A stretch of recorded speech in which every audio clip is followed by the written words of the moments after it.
The steel giant rose without a sound, and in that instant the Pacific seemed to pause, as if the ocean itself sensed that something unnatural had broken its surface. No alarm shattered the silence. No banners fluttered in defiance. No enemy radar registered a threat. Far below the waves, the I-400 submarine moved with the patience of a predator, its immense hull slicing through black water under total radio silence. Inside, more than 100 men existed in tight, recycled air, sleeping, sweating, and breathing shoulder to shoulder among fuel tanks, torpedoes, and a secret so dangerous that, had it been unleashed, it might have bent the war's trajectory itself. Commander Tatsunosuke Ariazumi stood in the control room's dim red glow, one gloved hand resting on the periscope handle. He did not shift his weight. He did not blink. He did not speak. His silence carried a truth few aboard fully grasped. This was not merely a submarine. It was an aircraft carrier, one designed to live and strike from beneath the sea. Years earlier, after the thunderclap of Pearl Harbor electrified Japan's leadership, Admiral Isoroku Yamamoto had posed a question that bordered on heresy. What if the enemy could be attacked where they felt completely untouchable? Not by fleets visible on the horizon, not by bombers screaming from the sky, but from the ocean itself, silent, unseen, and utterly unimaginable. The order that followed defied everything naval warfare understood.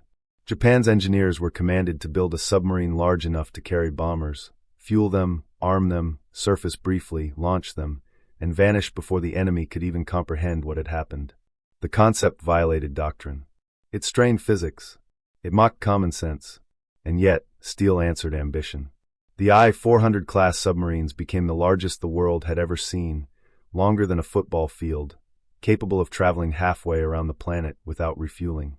Hidden within their pressure hulls were sealed hangars housing Aichi M6A secret bombers, sleek, folded-wing aircraft engineered to be assembled and launched in minutes from the open sea. The men chosen to serve aboard them were trained without mercy.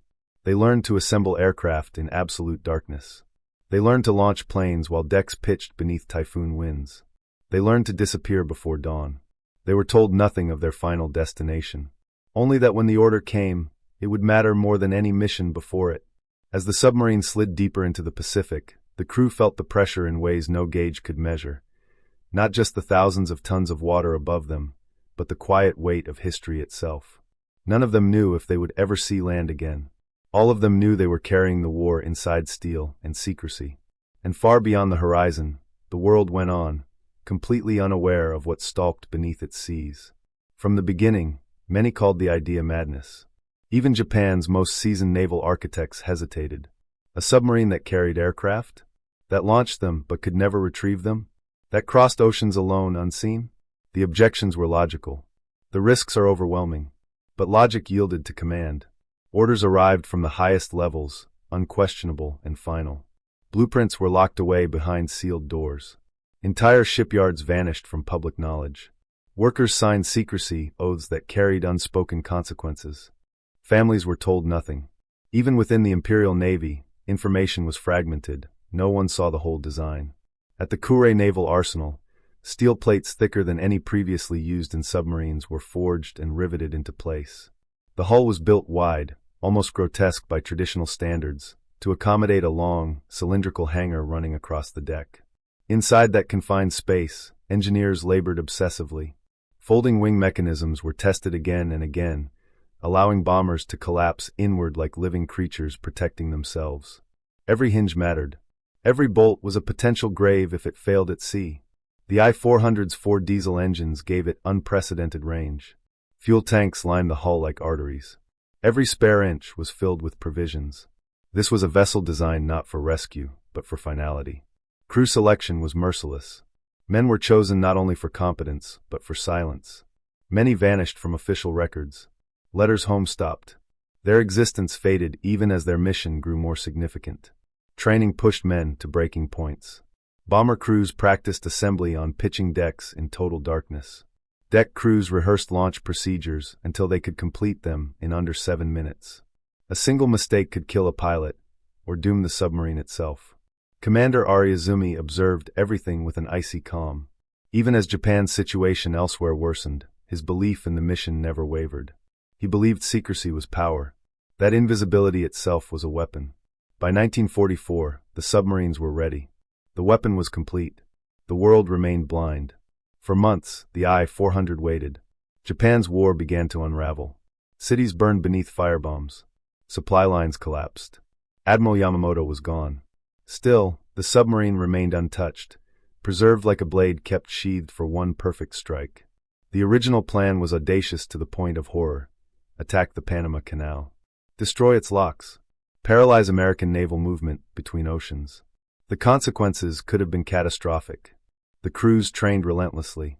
Pilots memorized the canal's layout until they could draw it from memory. They rehearsed approach routes no enemy aircraft had ever flown. Then the order came. Mission canceled. A new target replaced it, Ulithi Atoll, the heart of the U.S. Pacific Fleet. Kamikaze pilots would strike first. The submarines would deliver the bombers. But time betrayed them. Fuel shortages delayed departures.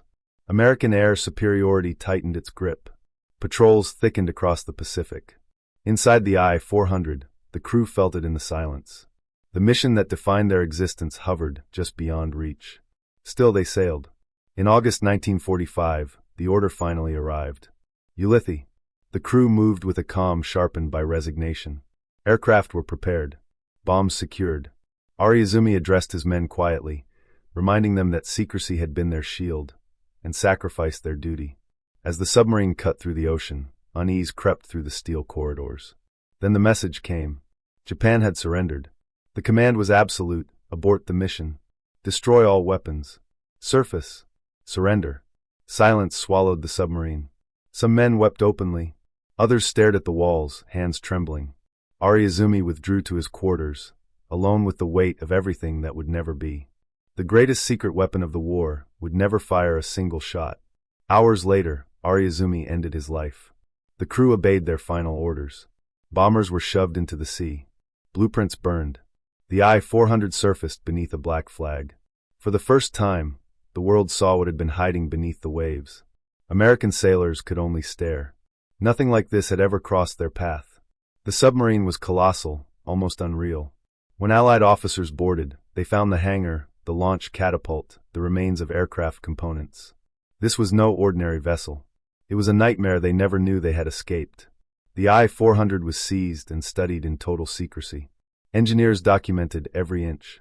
Reports climbed the chain of command. Then another fear emerged. The Soviets were advancing.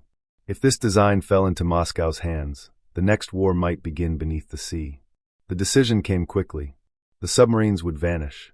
In 1946, under sealed orders, U.S. forces towed the I-400 into deep water near Hawaii. There were no ceremonies, no witnesses, no public record. Explosives were planted. The charges detonated. Steel shattered. The ocean closed. For decades, the world forgot. The story faded into rumor. Survivors stayed silent. The sea reclaimed its secret. Then, in the 21st century, sonar returned an impossible shape. Too large. Too precise. Researchers descended. There it was, the I-400, broken but unmistakable, resting in darkness. Proof that once, during humanity's most violent war, bombers slept beneath the sea. Not launched. Not fired. But real. And at last, history exhaled.